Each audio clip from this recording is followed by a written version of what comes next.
a eliminar este marcador. Ok, ahora esto es lo que yo estaba buscando y no me di de cuenta. Estábamos hablando de que Pablo estaba personificando el pecado. Y yo les estaba enseñando a ustedes en el video anterior de un ejemplo de cómo es la personificación, ¿verdad? ¿Te acuerdas? ¿Qué es una personificación básicamente? Y no es que la Biblia, Pablo enseñe que el pecado es una personificación. No, yo no te estoy diciendo que Pablo enseña en la Biblia que el pecado es una personificación, que es un sustantivo, que es un abstracto, que es un nominativo. No, eso no es lo que te estoy diciendo. La Biblia no habla nada de eso, de sustantivo, de nominativo, de vocativo, de dativo, No, la Biblia no habla de eso. Es que Pablo usa muchas tipologías y analogías y sustantivos dentro del punto de vista teológico de Pablo. Pablo usa ese tipo de términos, pero no es que la Biblia diga personificación, nada de eso. Entonces, Pablo el apóstol también, aparte de que Pablo aparentemente está personificando el pecado como si el pecado está ejecutando una acción de traer muerte y de condenación, aparte de la personificación, Pablo también le llama al pecado como un sustantivo nominativo, como un sustantivo nominal. Ahora el Mayimar que escribió mejor. Un sustantivo nominativo. Aquí está la palabra nominativo. Y básicamente el nominativo básicamente lo que significa es que o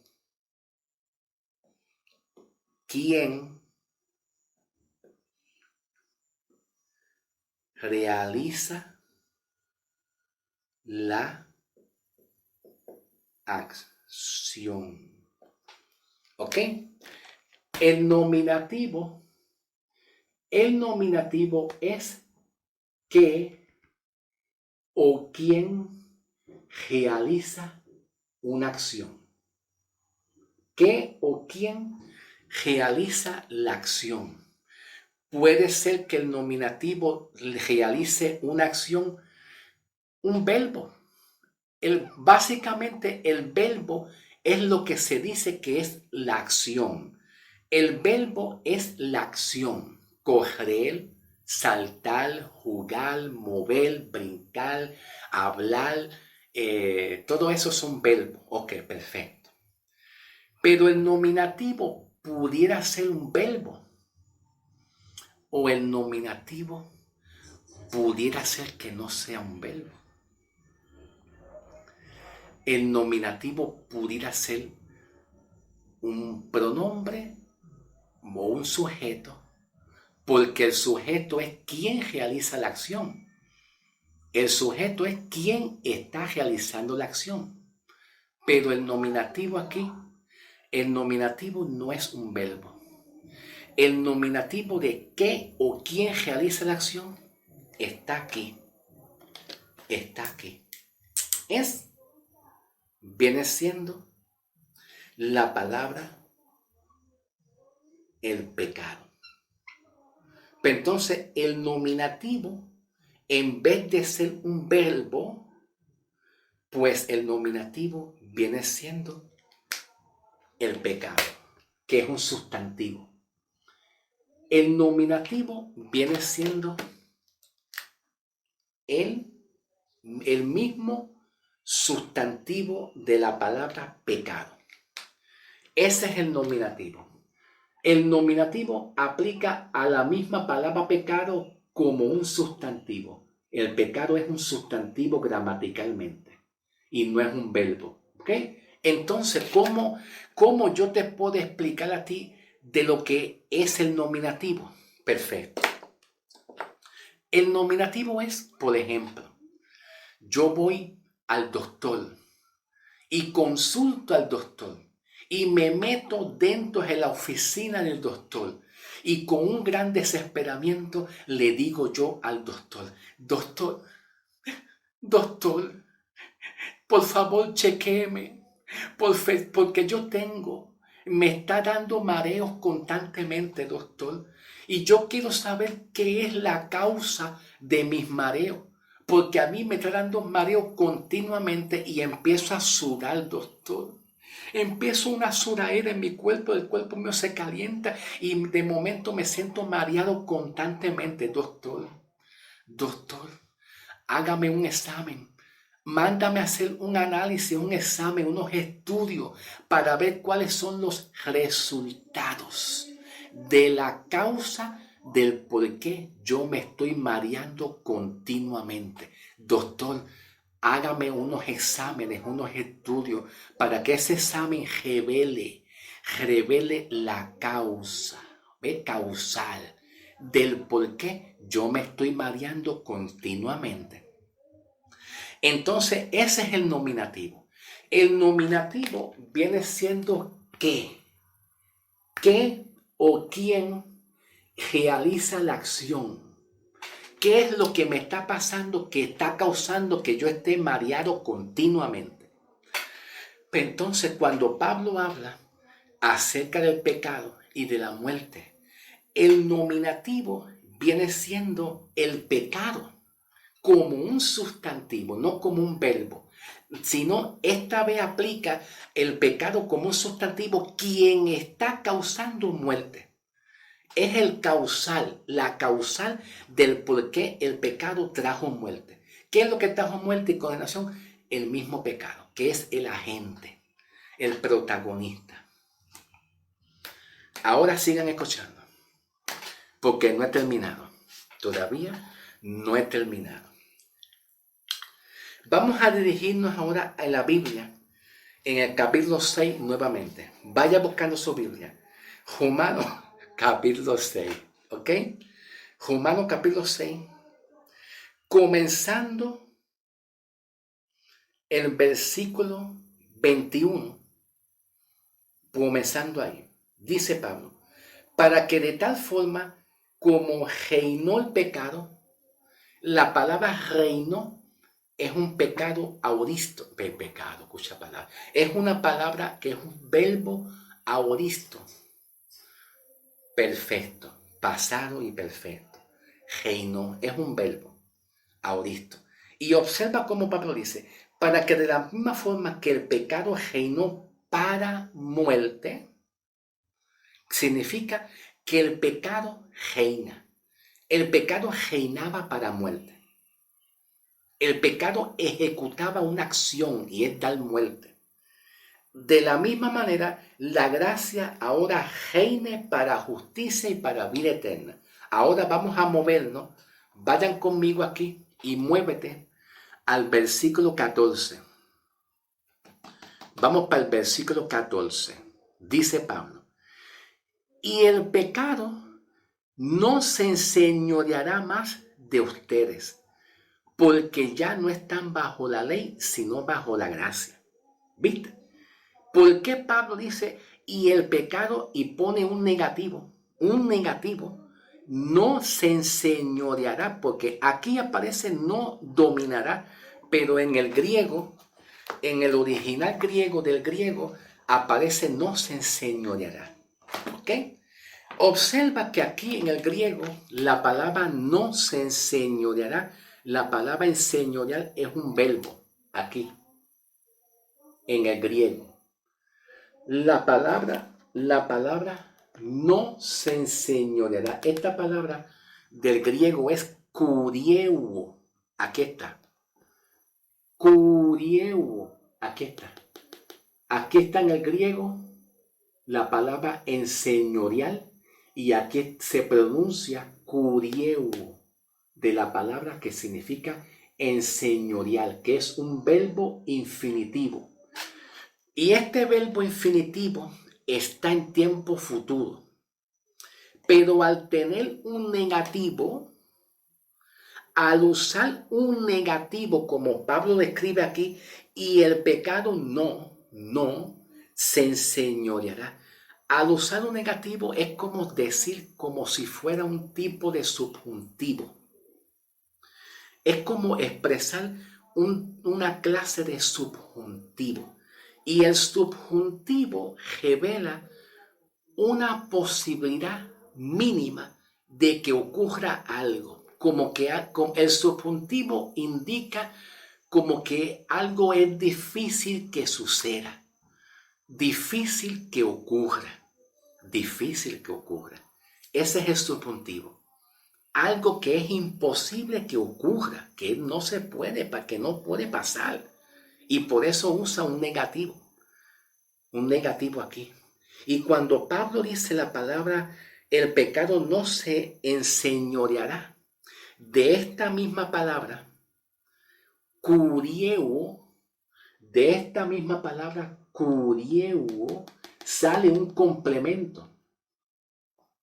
Sale un complemento más, que es la palabra curios aquí, curios.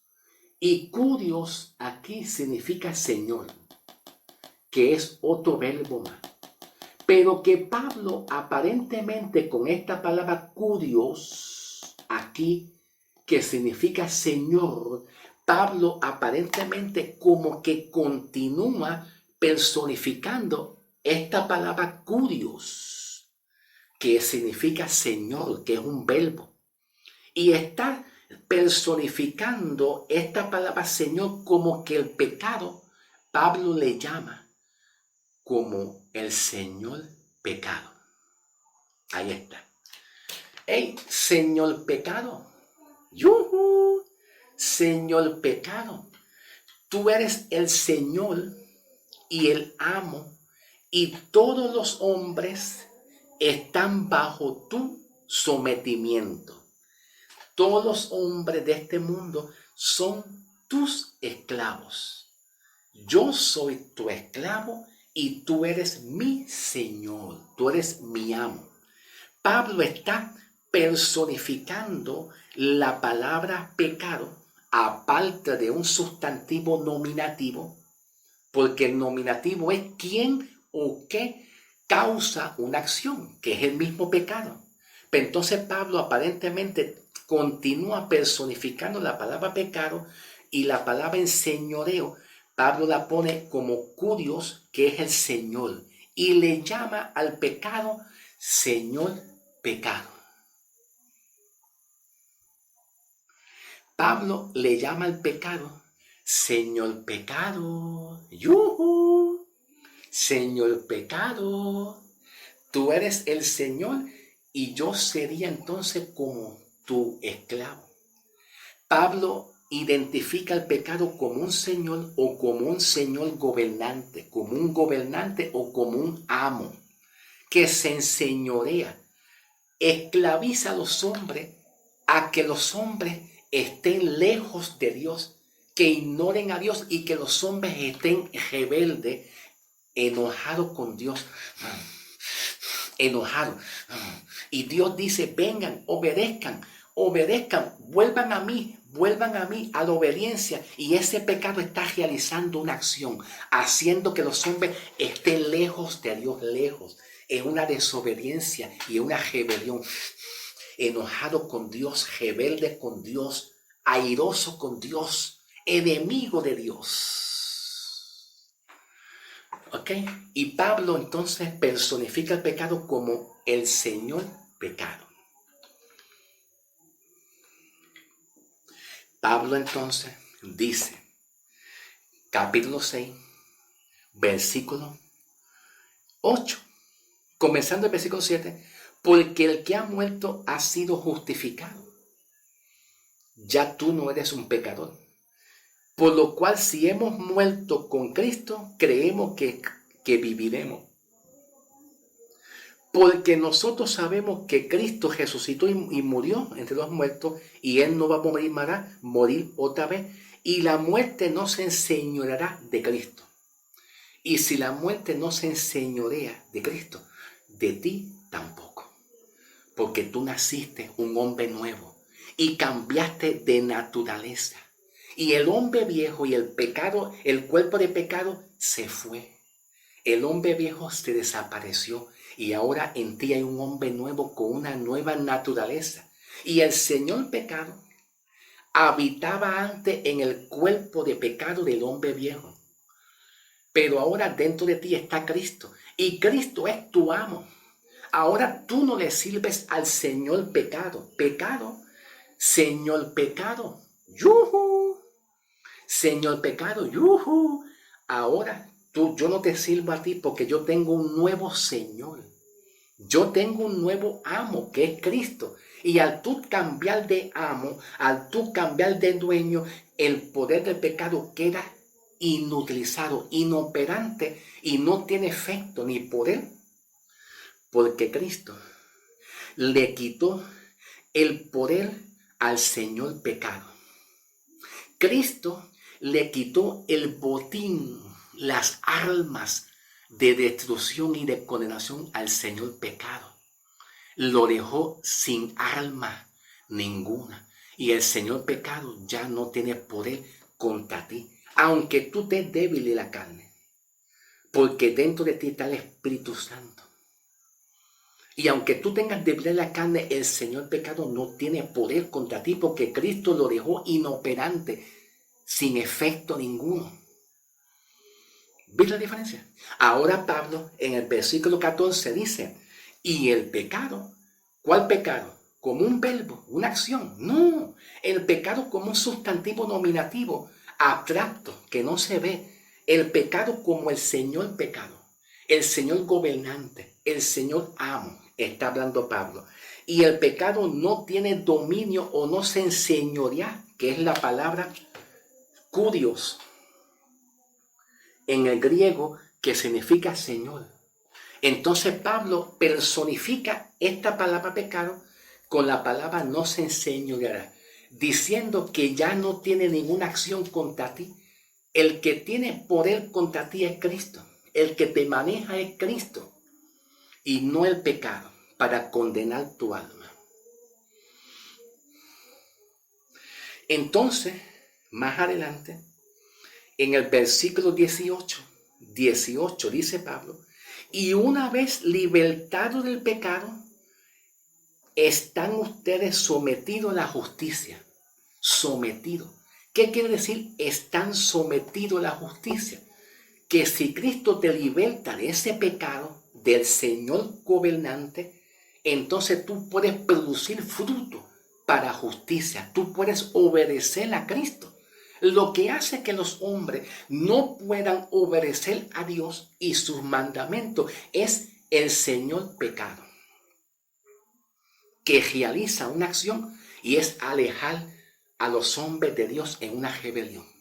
Pero si Cristo quita ese Señor pecado o ese Señor gobernante, lo saca, lo arranca, que solamente Cristo lo puede hacer, en otras palabras, significa que ese Señor pecado estaba en el hombre a causa del pecado de Adán. Por causa del pecado de Adán, ese pecado pasó a los hombres completamente. Y se trata de que no se trata de que el hombre haga una obra buena para agradarle a Dios. Si tú eres un pecador, eres un homosexual, o eres una lesbiana, o eres un alcohólico, lo que tú seas, tú no puedes resolver el problema con buenas obras y con tus intentos. Por eso Pablo dice, no por obra. El problema del pecado no se resuelve con buenas acciones de obra tuya. Se resuelve en la cruz, en su muerte. Y este es el bautismo que saca el pecado completamente y nos liberta. Que nada tiene que ver con agua ni con obra. ¿Entiendes? Por eso Pablo dice, versículo 18, y una vez libertado tú de ese pecado, entonces tú puedes someterte a una obediencia a Cristo y estar en santidad. Tú puedes obedecer. Tú puedes obedecer porque tienes a Cristo en ti. Y en el versículo 22, pero ahora que han sido libertados del pecado, se han convertido en esclavos de Dios, en esclavos de Cristo. Y tienen ustedes frutos cuyo resultado es vida eterna. Tú puedes obedecer el mandamiento de Dios cuando tú no estás dominado por el poder de ese pecado.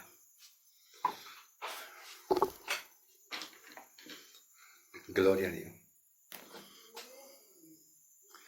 Discúlpame, que estoy mirando el tiempo. Ok, está bien, todavía me queda un poquito más de tiempo. Todavía me queda un poco de tiempo. Y Pablo dice aquí, en el versículo 12, Romanos 6, 12, no reine pues el pecado en su cuerpo mortal. Ok, primero vamos a leer el versículo 11. De esta manera también ustedes considérense a sí mismos que están muertos al pecado y vivos para Dios. ¿Qué significa estar muerto al pecado? Cuando dice Pablo muerto al pecado, esa palabra al pecado se refiere al pecado del Señor gobernante. Cristo condenó el pecado del Señor gobernante, lo dejó inoperante. Lo dejó inoperante, sin efecto ninguno. No te puede hacer nada. Entonces, cuando Pablo habla de muerto, váyase usted a un cementerio donde hay muertos de verdad y trate de tú enterrar o desenterrar un muerto. A ver, y trata de tú hacerle daño a ese muerto. Trata de tú a golpear a un muerto. ¿Tú crees que el muerto va a decir, ay, me golpeaste, me duele? Nada. El muerto está muerto. No recibe nada. Por más que tú lo golpees, el muerto está muerto. No le duele, no ve, no oye, no nada, está muerto. Así como el muerto está muerto, y por más que tú golpees un muerto, no le duele, no hay efecto, póngale una inyección al muerto. Póngale una inyección al muerto para ver si el muerto diga, ay, me duele. Nada pasa. Pablo dice, considérate muerto. Así, muerto. De la forma que un muerto no responde, no grita, no le duele, no hay nada, no hay efecto, no hay nada. El pecado como Señor pecador no puede hacerte nada a ti. Porque Pablo dice que te consideres como, ve, usando como un adjetivo, una comparación, como un muerto. Perdóname, estoy mirando el tiempo. Ay, yo quisiera seguir. Porque tenía una palabra en el libro de Éxodo para hablarla. Tenía una palabra muy bonita en el libro de Éxodo y ya tengo que cortar. Ok, la luz está un poco mal aquí. Vamos a hacer un corte. Y si Dios me permite continuar con una palabra en el libro de Éxodo, terminamos ahí. ¿Ok? Vamos a pasar al próximo video. Para la gloria del Señor. ¿Ok? Que esto se está poniendo bastante bueno para la gloria del Señor. Pasamos al próximo video.